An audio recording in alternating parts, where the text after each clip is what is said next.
हम पुष्पांजलि झा प्रणाम करै छी सब मिथिलावासीके।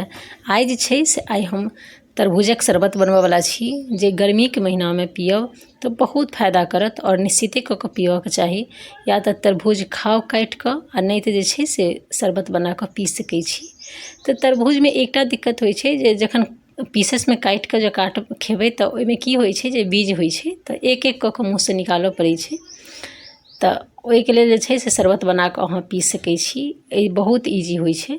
और दोसर नंबर जखन तरबूज लेब तऽ एकटा साइन जे होइ छै तरबूजमे, एगो तरबूजमे पियर कलरके साइन होइ छै, तऽ ओ तरबूज लेब। ओहिसँ की होइ छै बिल्कुल अन्दरसँ मीठ हैत, रेड रेड तरबूज निकलत। और जेनाकि पियर पियर साइन देखा रहल अइ, एही तरीकासँ छै से तरबूज जे भेटत सएह लेब। एकरा काटि लिअ पीसेसमे, और तकर बाद जे छै से हम शरबत बनबयवला छी। तऽ देखियौ हम जे छै से एहिमे एखन जूसमे दऽ कऽ सेहो अहाँ शरबत बना सकै छी, और मिक्सरमे दऽ कऽ सेहो अहाँ शरबत बना सकै छी। तऽ हम जे छै से मिक्सरमे दऽ कऽ देखबयवला छी, ताकि मिक्सर तऽ छै सबके घरमे अवेलेबल होइ छै। तऽ ओहि दुआरे छै से मिक्सरमे शरबत बना कऽ देखा रहल छी। तऽ सबसँ पहिले एकरा काटि लिअ एही तरीकासँ, और तकर बाद जे छै से हम जूस बना कऽ देखबयवला छी। तरबूजमे जे छै से बहुत मिनरल होइ छै, तऽ ई जरूर गर्मीके महीनामे पियल करू और खायल करू। एहिसँ बहुत फायदा होइ छै, बहुत ताकत भेटै छै। ओहिमे पानिके कमी जे होइ छै से बहुत दूर होइ छै। जेनाकि व्रत भऽ गेल, एकादशीके व्रत करै छी अपनेक सब, तऽ ओहि सबमे जे छै से ई तरबूज जरूर खाउ।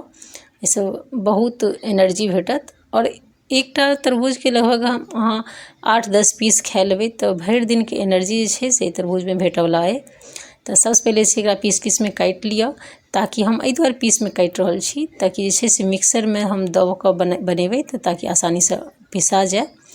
एकरा छै से पीसऽके नहि छै मिक्सरमे, पल्स मोडपर चला कऽ बनबयवला छी। ओना अपने यदि जूसर यूज करैत हैब तखन छै से कनि नम्हरो नम्हरो पीस रहै छै, तऽ अहाँ बना कऽ यूज कऽ सकै छी, जूस बना सकै छी। तऽ एहि तरीकासँ सबटा पीसमे काटि लिअ। और देखते छियै कि कतेक रेड छै ई तरबूज। तऽ जे बेसी रेड तरबूज रहै छै ने, लाल लाल बहुत रहै छै, से बहुत मीठ होइ छै।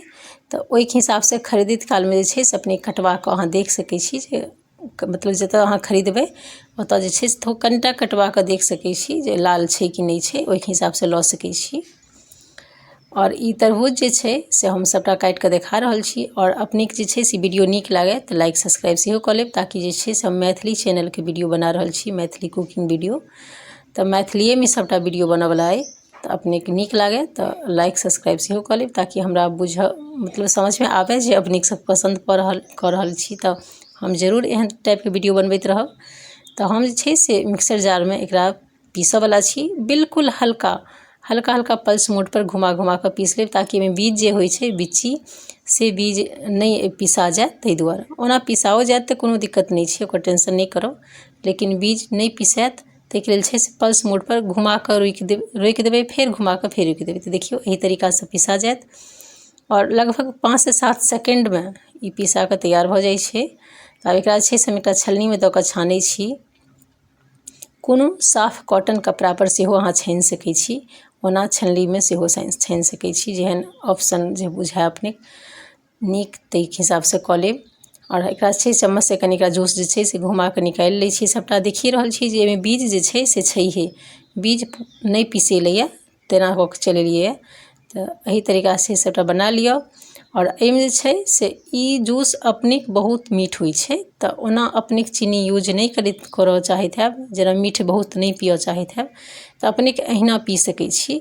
और हम जे छै से हम शुगर पाउडर दऽ रहल छी, चीनीके पाउडर दऽ रहल छी। दूध अपनेक जँ चीनी यूज करैत हैब तऽ अहाँ चीनी सेहो मिला सकै छी। वएह चीनीके पीसल छै पाउडर, और चीनी अहाँ सेहो मिला सकै छी, जेहन मीठ पसन्द करैत हैब ताहिके हिसाबसँ। और तकर बाद छै से एकरा मिला लै छी। तऽ चीनीके पाउडर देलियै तऽ बिल्कुल तुरन्तके तुरन्त घुलि जेतै, और अहाँ चीनीमे मिलबऽमे कनि 2 मिनट टाइम लागै छै, ताहि दुआरे हम चीनी पाउडर यूज केलहुँ यऽ। अपनेके जेहन नीक लागै ऑप्शन। दोसर नम्बर जे छै से आब हम गिलासमे एकरा दऽ रहल छी। और ई लगभग 2-3 गिलास 4 गिलास तऽ निश्चिते होयवला अइ।